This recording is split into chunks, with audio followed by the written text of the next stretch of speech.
sorry. Barnaby! Barnaby! Barnaby! Oh, Barnaby! Here! We went over that one yesterday and I thought, oh no, I'm going to have to go again. And so anyway, it started to fly back. He had something in his talons and I couldn't see what it was. Oh, yeah. So off you go again. So I couldn't see what it was. So this is pollution post. He dropped it on the floor. Do you know what it is? What? It was a cat hiding right there and slowly circle upwards.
Oh, shh.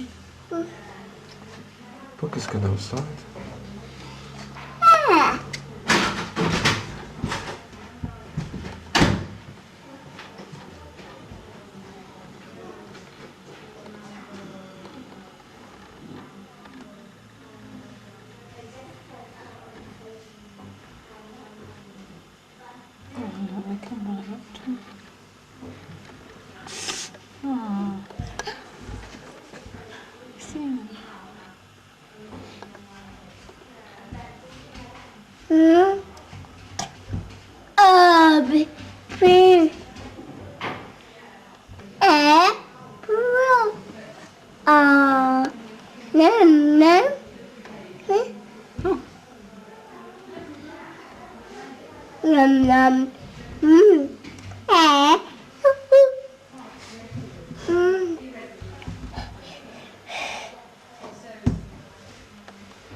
And she also as well became pregnant while she was here, and actually had the first woolly monkey again to phone people out.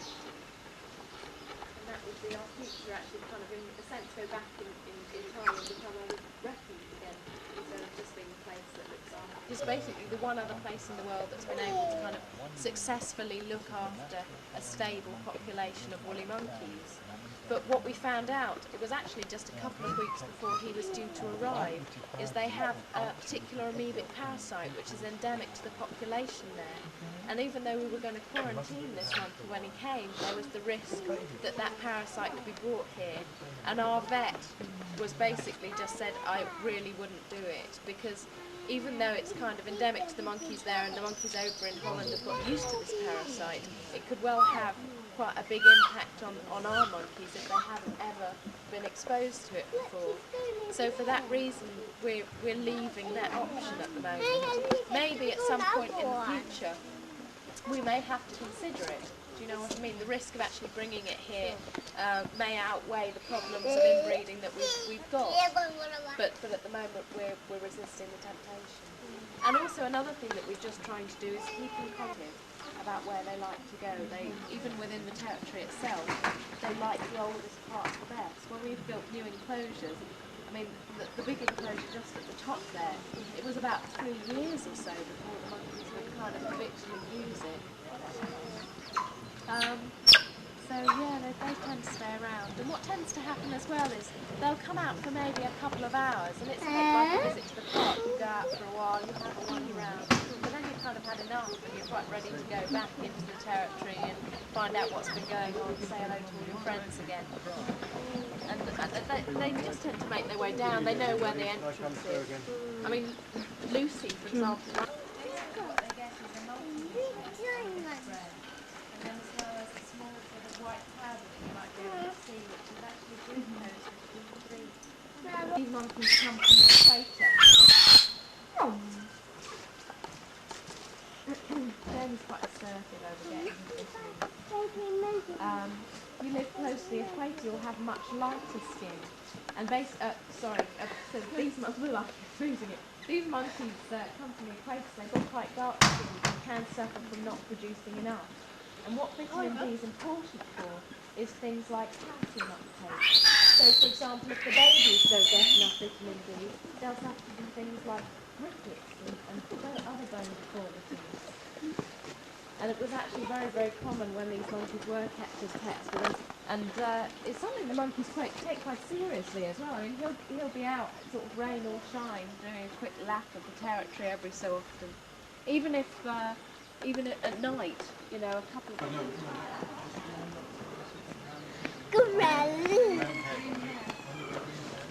We crossed the river from there.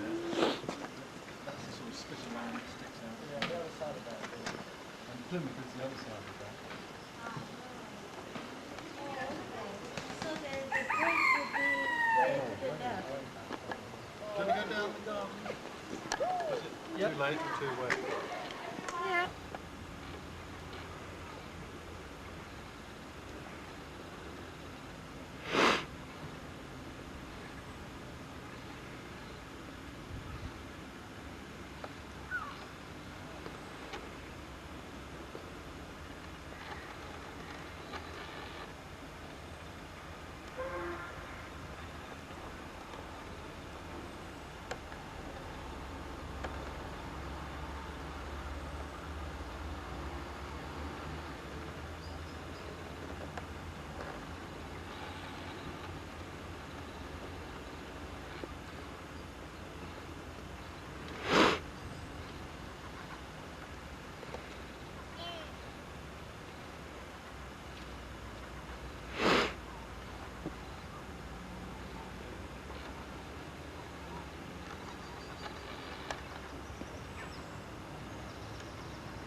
take his shorts off, sir. Yeah.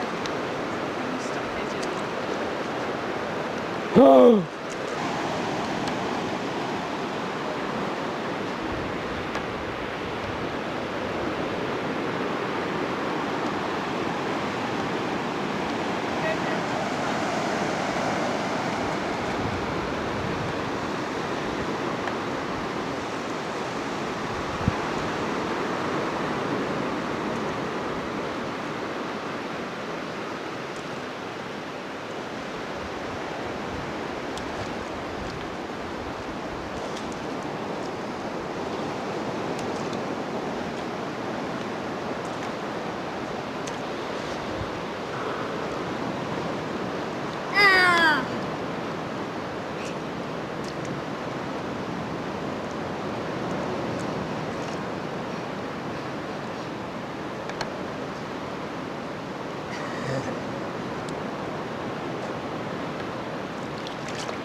You sitting on there? No.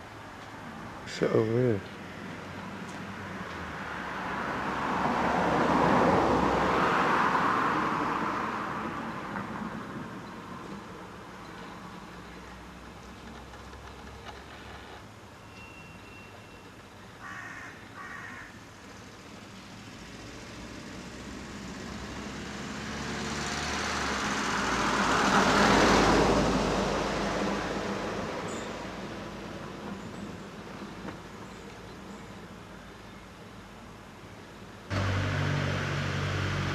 I mean, Yeah. you might be able to get two different angles of it.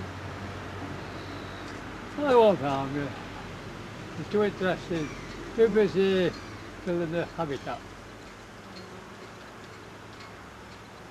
Have you seen this happen before then? Hmm? Have you seen this occur before? Not the, No? I've been a gamekeeper, you know. Oh. Interesting life. I've never seen one in its initial period like this. And within a week that'll be a great big thing, same shape as a parsnip, you know. Oh. Yeah. Have you ever come across anything like this in Lancashire? I was a gamekeeper near Preston, but you come across them by accident. I've seen them before, just in odd spots. But farmers, is that voice? Yes, yeah, Okay. so, yeah.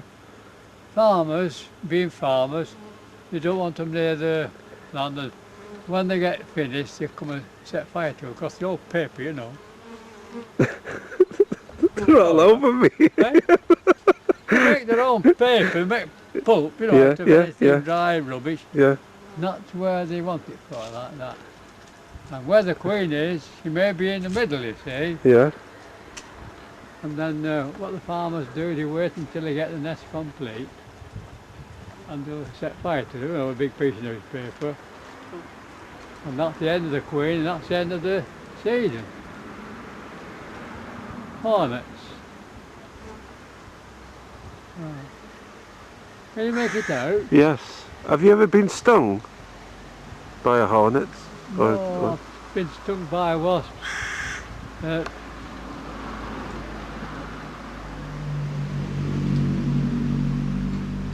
You get immune to wasp stings, you know. Yeah. You get that many stings, it gets in your blood system, you know, these folks are immune to snake bite and all like that. Oh, wasps are the same. And nettles. I can handle nettles like that, I don't worry me, because I've been stung with them that many times.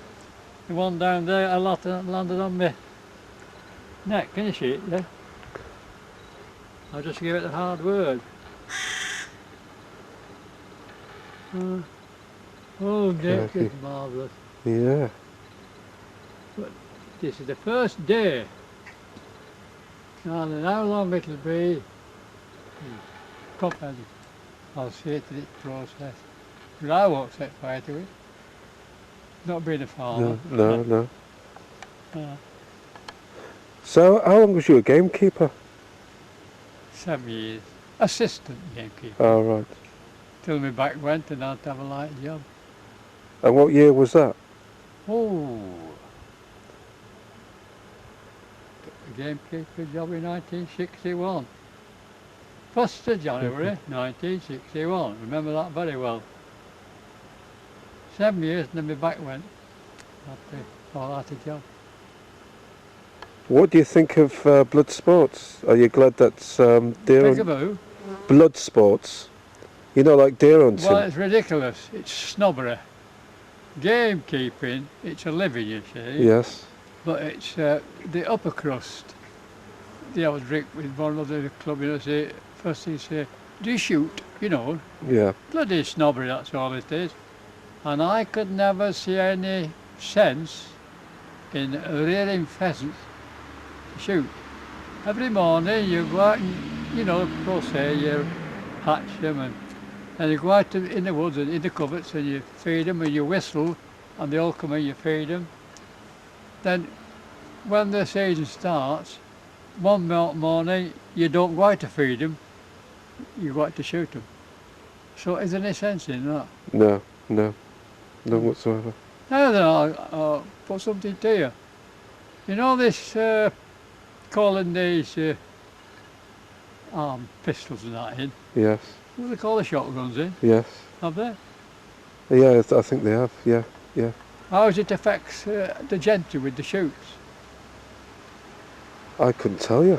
I'd never thought of it like that. Well, it needs a bit of Yeah. thought, doesn't it? Yes. Yeah. You're right. Ah, it's a tradition, you see. Yeah. Do you think fox hunting will be banned as well? I mean, the deer hunting's been the first one that's been proven that it causes them a lot of distress, you know, on the hearts and everything. Well, it's nature, you see.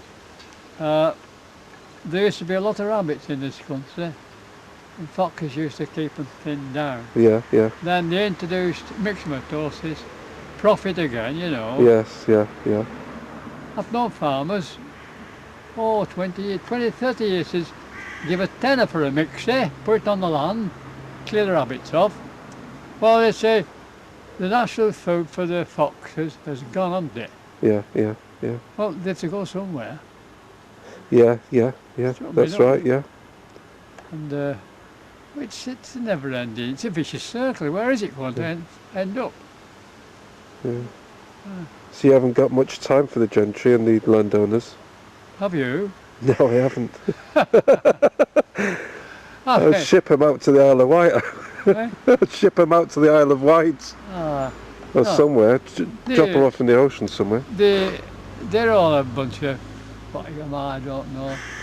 You just look as on us, they call us those horrible people. Where would they be without That's us right. horrible people? Yeah. Yeah.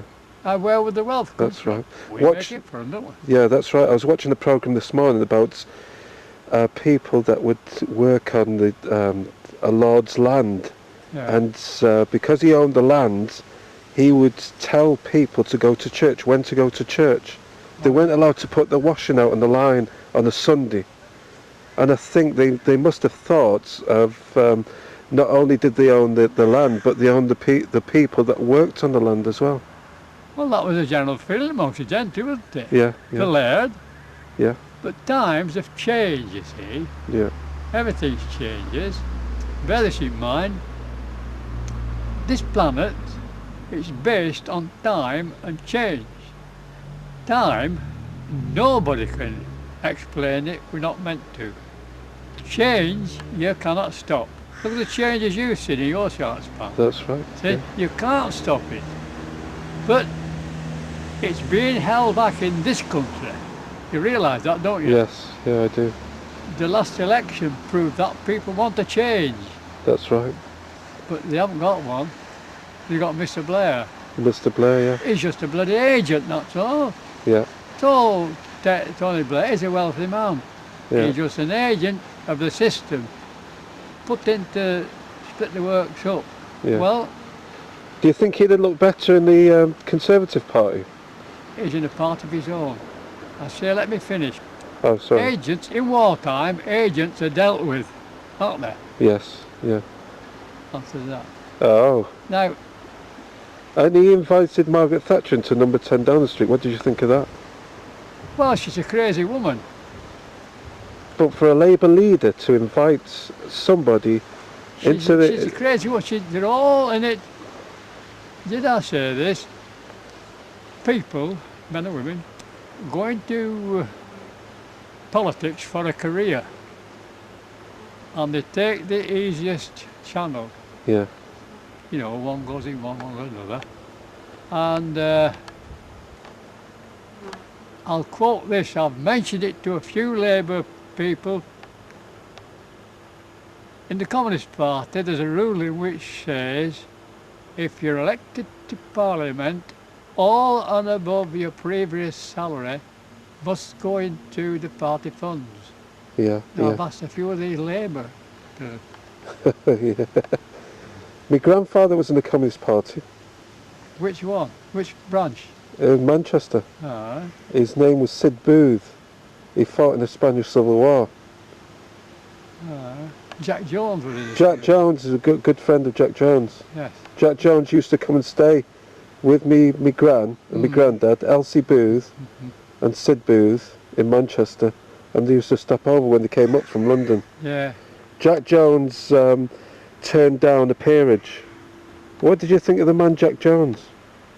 Well, he wasn't educated well enough. He was a progressive. That's why he went in the, what do you call it? The Transport in General.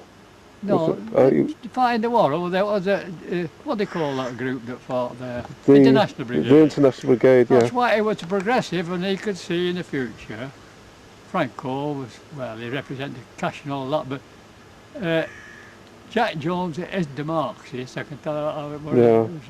But he's honest.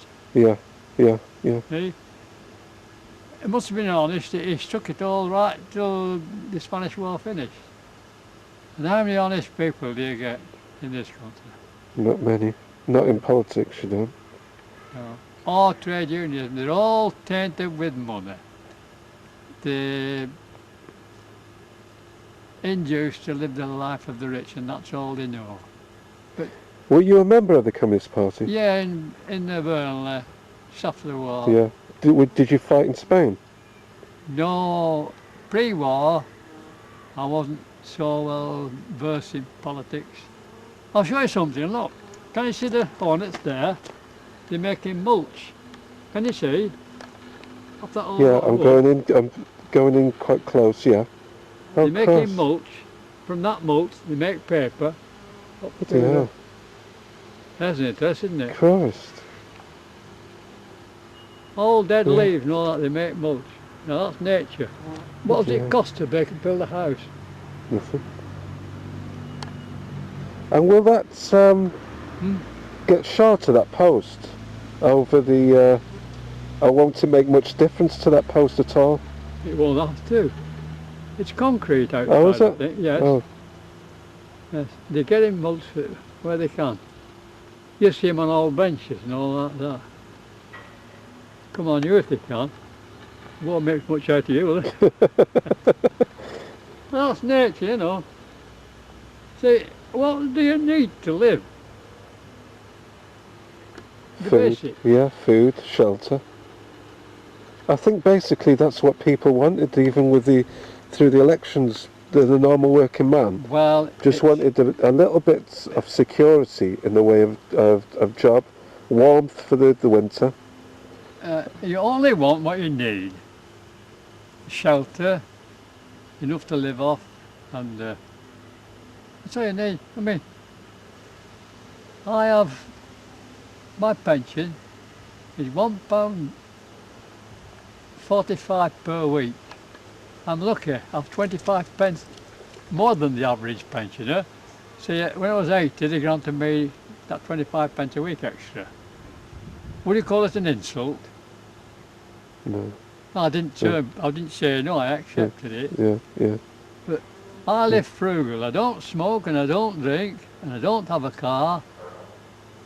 And I can save money out of my £1.45. Yeah. But if you want a few pints every dinner time and The high life. you need money, and that's where it starts. And it's staring in the face all around you. I'll give you an instant. You see this house here? You can't see it from here. That went for $250,000 a few weeks since. Where do people amount so much money from? Yeah, I couldn't tell you. Would they Credit. tell you? Would they tell you? I don't think they would. Is it theft? Yeah. Would it be... I couldn't tell you. Is it theft? What are you making this video for? This video Why? is... this video of Self-interest? you... No, of you. Yeah. I'll probably show me dad's, who's in the transport... I saw the Soviet Union at its best.